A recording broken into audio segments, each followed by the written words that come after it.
Có những cái chết không mang đến sự an nghỉ,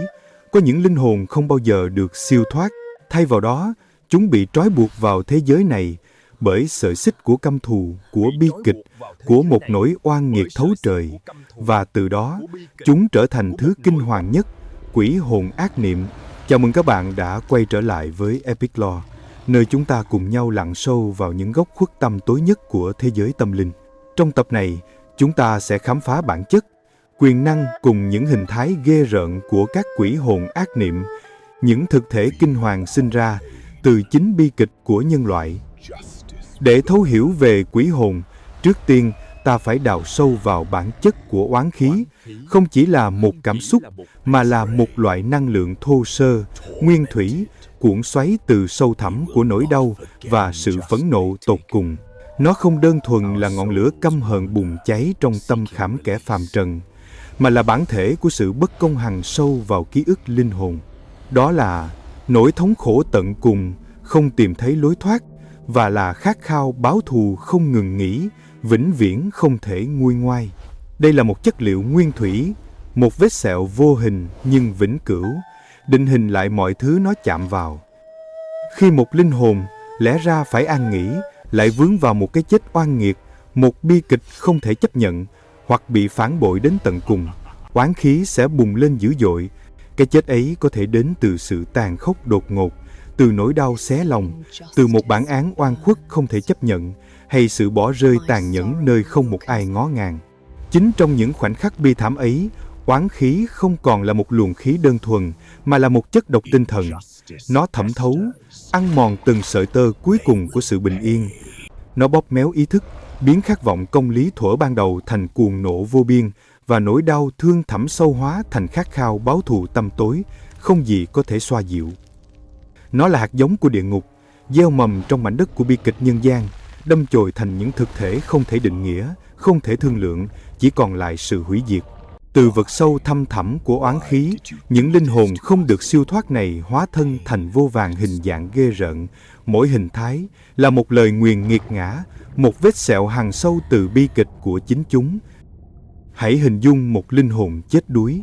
bị kìm kẹp dưới làn nước lạnh lẽo vĩnh cửu. Đó chính là Ma-đa, thủy quỷ khát khao kéo sinh mạng khác xuống thế chỗ cho mình. Nỗi cô đơn lạnh lẽo và sự dày vò không dứt nơi đáy sâu đã biến chúng thành những thực thể tăm tối, chỉ chực chờ thời cơ để giăng bẫy, nhằm tiếp nối chuỗi bi kịch bất tận. Hoặc những ma hời, những vong hồn lang thang trong vô định, bị trói buộc vào những vùng hoang phế nơi chúng đã trút hơi thở cuối cùng. Chết bất đắc kỳ tử, không mộ yên mã đẹp, không nén hương thờ cúng, chúng vất vưởng, gây nên những điềm gở, bệnh tật lạ kỳ, hay khiến lữ khách lạc lối giữa đêm đen. Sự hiện diện ám ảnh của chúng là một lời nhắc nhở cay nghiệt về cái chết lãng quên và sự cô độc vĩnh viễn. Gần gũi hơn, nhưng không kém phần rợn người, là những ma xó. Những linh hồn này vĩnh viễn bị mắc kẹt trong chính ngôi nhà nơi chúng đã qua đời, thường là do một cái chết bất hạnh không ai hay biết. Bám víu vào từng vật dụng, từng ngóc ngách quen thuộc, chúng gieo rắc bất hòa, tai ương và sự đổ vỡ vào cuộc sống gia đình, biến tổ ấm thành ngục tù vô hình của những mối nghi kỵ và tranh chấp. Và còn những oan hồn, những huyết quỷ bị oan khuất đến tận xương tủy, cái chết của họ là một bản án bất công, một sự phản bội không thể dung thứ. Sức mạnh khủng khiếp của oan hồn đến từ chính khát vọng công lý bị bóp méo, biến thành lưỡi kiếm thù hận không ngừng nghỉ. Mục tiêu duy nhất của chúng là truy đuổi những kẻ đã gây ra tội ác và cả hậu duệ của chúng qua nhiều thế hệ, cho đến khi món nợ máu được trả bằng sự hủy diệt toàn bộ. Cuối cùng là quỷ mị hay quỷ ngạ, những hung quỷ được sinh ra từ sự đói khát và đau khổ tột cùng. Chúng là linh hồn của những kẻ chết đói, chết vì chiến tranh, hay chết vì bệnh tật mà không được siêu thoát, không được ai xót thương. Mang trong mình nỗi thèm khát vĩnh cửu, chúng hiện hữu như những thực thể gầy gò, hốc hác, luôn tìm cách hút cạn sinh khí, năng lượng từ người sống, để tạm xoa dịu cơn khát không đáy, dù cho đó chỉ là một sự an ủi độc địa và nhất thời. Quỷ hồn ác niệm không phải là những bóng ma vô hại. Chúng là những thực thể mang trong mình quyền năng tăm tối, đủ sức để bóp méo thực tại, phá hoại cuộc đời và gieo rắc kinh hoàng. Chúng có thể uốn cong tâm trí kẻ yếu đuối, gieo vào họ những ảo ảnh điên loạn, những tiếng thì thầm của tuyệt vọng. Một người lương thiện có thể bị đẩy đến bờ vực điên cuồng và tự hủy diệt. Hơn thế nữa, chúng còn có thể nhập vào thân xác phàm nhân, chiếm đoạt ý chí, biến họ thành con rối của sự căm thù, buộc họ phải thực hiện những hành vi không thể tha thứ, những tội ác rùng rợn, hoàn thành mục đích báo thù hoặc phá hoại mà khi còn sống, linh hồn kia không thể làm được.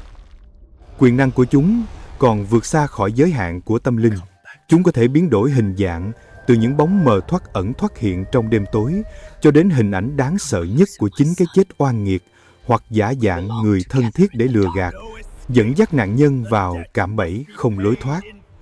Đáng sợ hơn, quỷ hồn ác niệm còn có thể hiện hữu một cách vật chất. Chúng tạo ra những dấu vết ghê rợn không thể lý giải, những tiếng động thấu xương xé toạc màn đêm, hay cái lạnh lẽo thấu tận tâm can, khiến huyết quản đông cứng. Đặc biệt, chúng có khả năng hút cạn sinh khí, phong hóa sinh lực của người sống, gieo rắc bệnh tật triền miên, suy nhược thể chất và cuối cùng là cái chết từ từ, đau đớn. Những quyền năng ấy không chỉ là lý thuyết, mà đã được minh chứng qua vô vàn truyền thuyết và những câu chuyện ám ảnh khắc sâu vào ký ức của nhân loại qua bao đời. Sông Sâu vẫn luôn là nơi trú ngụ của bi kịch. Người ta kể rằng, tại một khúc sông lững lờ trôi, từng có một ma đa ẩn mình, không phải là một bóng hình cụ thể, mà là một lực kéo vô hình, lạnh lẽo, luôn chực chờ những linh hồn yếu ớt xa chân, từng người một.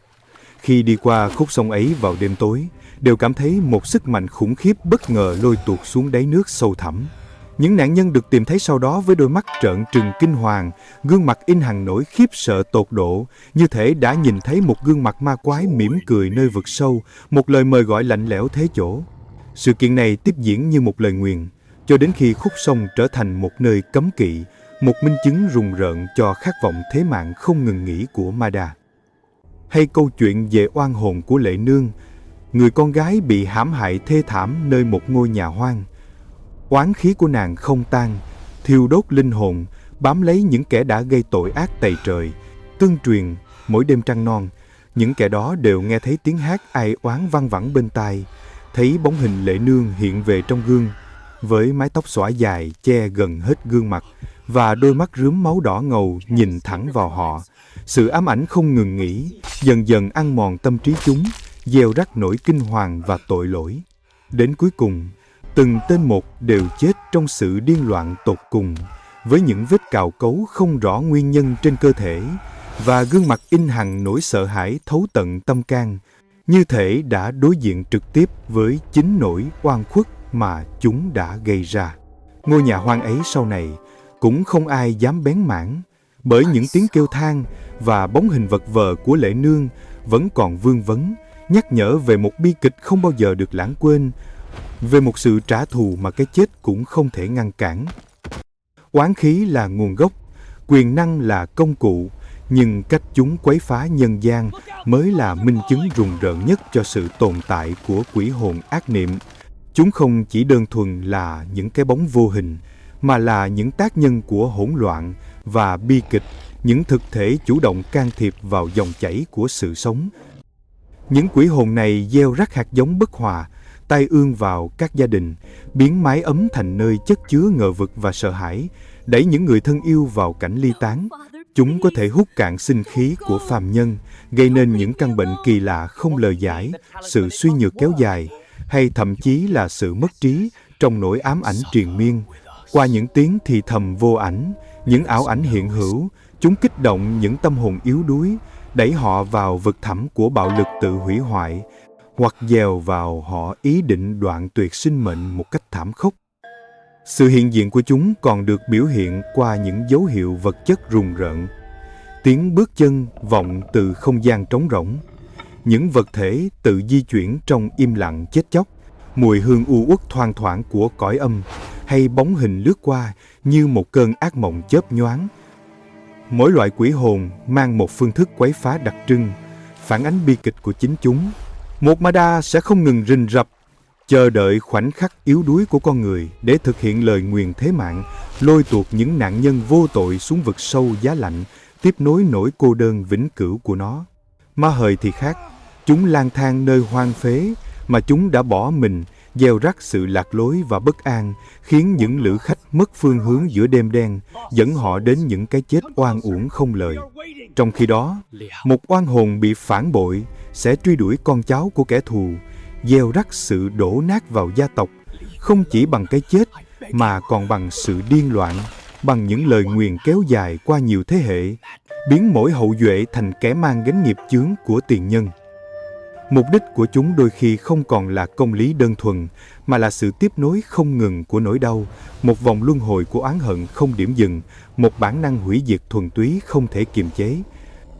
Khi nỗi oan không được hóa giải, khi khát vọng báo thù thiêu đốt, quỷ hồn ác niệm bị mắc kẹt trong một vòng luân hồi tăm tối của chính chúng.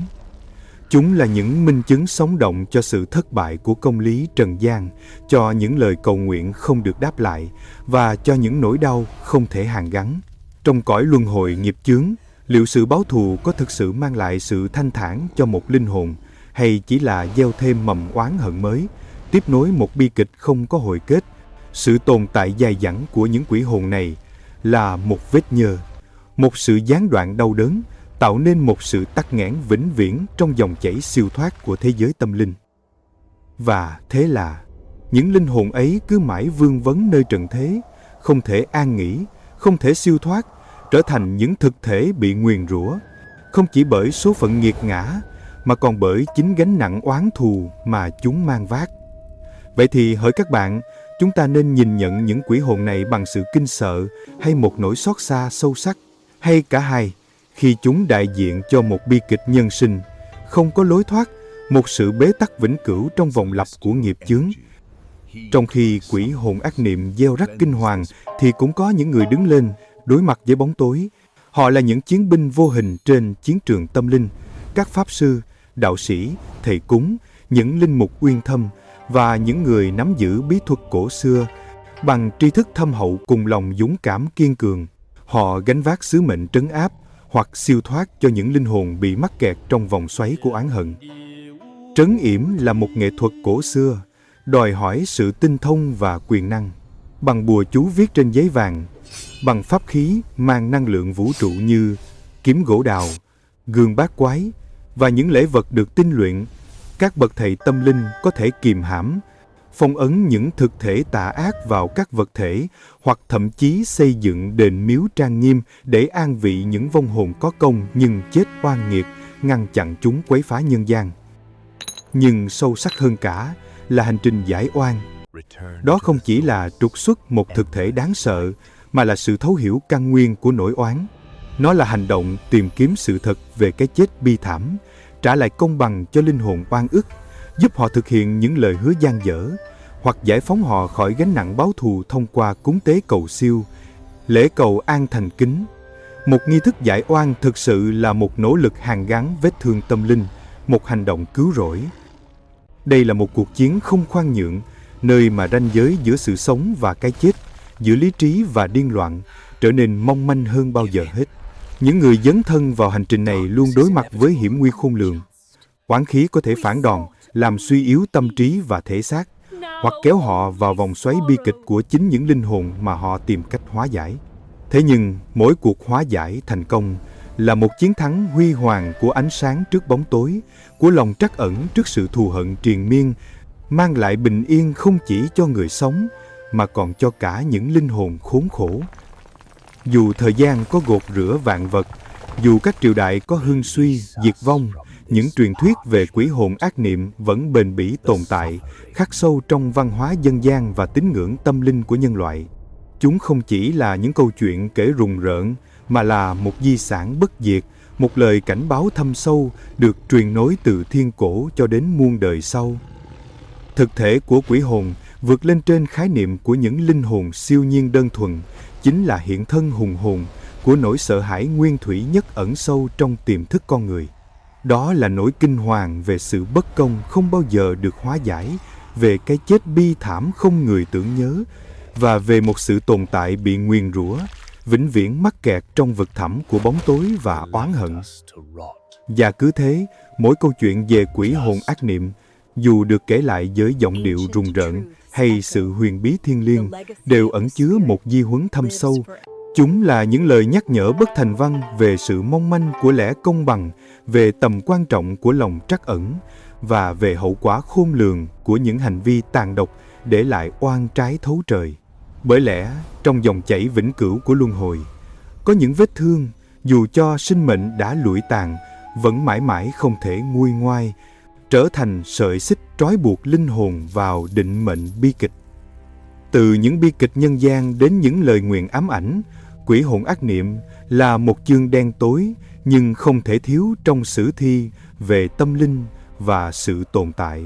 Chúng nhắc nhở chúng ta về những vực thẳm mà nỗi đau có thể tạo ra, về những sợi xích vô hình trói buộc linh hồn vào thế giới này bằng oán hận và khát khao báo thù. Sự hiện diện của chúng, dù chỉ là trong những câu chuyện thì thầm hay những truyền thuyết kinh hoàng, vẫn là một lời cảnh báo vĩnh cửu về những hậu quả khôn lường của sự bất công và nỗi đau bị lãng quên. Nếu những câu chuyện về quỷ hồn ác niệm đã chạm đến bạn, nếu bạn cảm thấy sự ám ảnh của những linh hồn bị mắc kẹt, hãy để lại suy nghĩ của mình bên dưới phần bình luận. Đừng quên like video này, chia sẻ để những câu chuyện sử thi này được lan tỏa, và nhấn nút đăng ký để không bỏ lỡ bất kỳ hành trình khám phá sâu thẳm nào khác cùng Epic Lore. Chúng ta sẽ gặp lại nhau trong những thế giới huyền bí tiếp theo.